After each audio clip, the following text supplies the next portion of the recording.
مفتی شعیب اللہ خان صاحب کے بیانات کے لیے مفتی صاحب کے آفیشیل چینل کو سبسکرائب کریں اور زیادہ سے زیادہ شیئر کریں۔ مغرب کے بعد بات آئی تھی حقوق ادا کرنا چاہیے، جس کا بھی جو حق ہمارے ذمے رہ گیا ہے وہ ان تک پہنچا دیں، نہیں تو قیامت کے دن پوچھ ہوگی۔ اسی پر انہوں نے یہ سوال کیا ہے کہ اگر حقوق کس کے کیا ہیں کتنے ہیں یاد ہی نہ ہو تو کیا کرے۔ اس میں اولاً تو اپنے دماغ پر بار ڈالنا چاہیے، سوچنا چاہیے، غور فکر کرنا چاہیے۔ اگر کوئی بات سمجھ میں آ جائے کس کا کیا حق میرے ذمے ہے تو اس کو ادا کرے۔ بعض وقت ایسا ہوتا ہے کہ آدمی ایک بات بھول جاتا ہے، غور و فکر کے بعد یاد آ جاتا ہے، لہذا یہاں بھی وہی کام کریں، غور و فکر کریں، سوچیں، یا ایسا کوئی آدمی ہو جو قریبی ہو، جو آپ کے حالات و معاملات جانتا ہو، اس سے بھی ڈسکس کرے،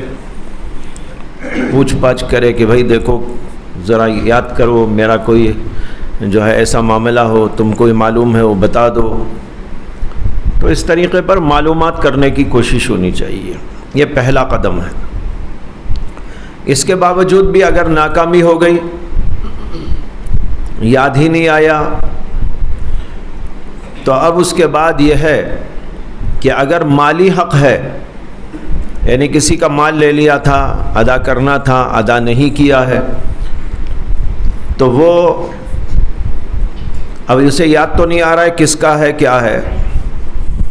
تو وہ نکال کر غریبوں کو دے دے، صدقہ کر دے، اور اللہ سے یہ دعا کر دے کہ اے اللہ اس کا ثواب ان کو پہنچا دیجیے۔ علماء لکھتے ہیں کہ ہو سکتا ہے کہ اللہ تبارک و تعالی قیامت کے دن اس کو راضی کر دے، ثواب دکھا کر کے دیکھ تیرا مال اس نے لیا تھا اور صدقے میں دیا تو آج تجھے اتنا بڑا اجر و ثواب مل رہا ہے، وہ اجر و ثواب دیکھ کر انشاءاللہ مان جائے گا۔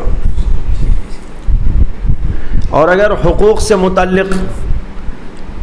جو بات پوچھی گئی ہے وہ مالی نہ ہو، مال سے متعلق نہیں، جیسے کسی کی غیبت کر ڈالی، اب یاد نہیں آ رہا ہے کس کی، کب کی، کہاں کی، یا اور اس طرح کی کوئی بات ہے، تو ایسی صورت میں اللہ سے یہ دعا کر دے کہ اللہ میں نے جن کا بھی حق اس قسم کا تلف کیا ہے، ان کے حقوق میں میں نے کوتاہی کی ہے، میں ان کے حق میں آپ سے دعا کرتا ہوں اے اللہ آپ ان پر رحم کر دیجئے، آپ ان پر ان کی مغفرت کر دیجئے، ان کے درجات کو بلند کر دیجئے، یعنی ان کے حق میں دعا کریں۔ ان کے حق میں دعا کرنے سے قیامت کے دن جب ان کو پتہ چلے گا کہ اس بندے نے میرے لیے اللہ سے دعا کی تھی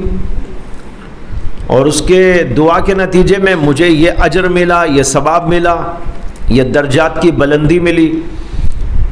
تو وہ اپنے حقوق سے دستبردار ہونے تیار ہو جائے گا۔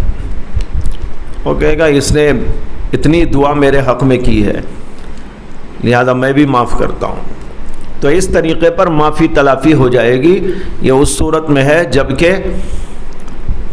پتہ نہ چلے، معلوم نہ ہو۔ اور اسی طرح وہ بھی ہے کہ جس آدمی کا حق تھا وہ دنیا سے جا چکا، کسی کی غیبت کی تھی یا کسی کا کوئی حق دبا لیا تھا، اس کو اذیت دی تھی، تکلیف دی تھی، پریشانی میں مبتلا کیا تھا، اب وہ آدمی دنیا سے جا چکا ہے، اسے یاد تو ہے کہ میں نے فلاں کے ساتھ ایسا ایسا کیا، لیکن وہ خود دنیا میں اس وقت موجود نہیں ہے، تو اب کیا کرے؟ تب بھی وہی کرنا چاہیے، اس کے حق میں دعا کرنا، اس کے لیے صدقات و خیرات کے ذریعے ثواب پہنچانے کا نظام بنانا۔ جب اس طرح ہوگا تو انشاءاللہ قیامت کے دن وہ راضی ہو جائے گا۔ یہ ہے اس کا جواب۔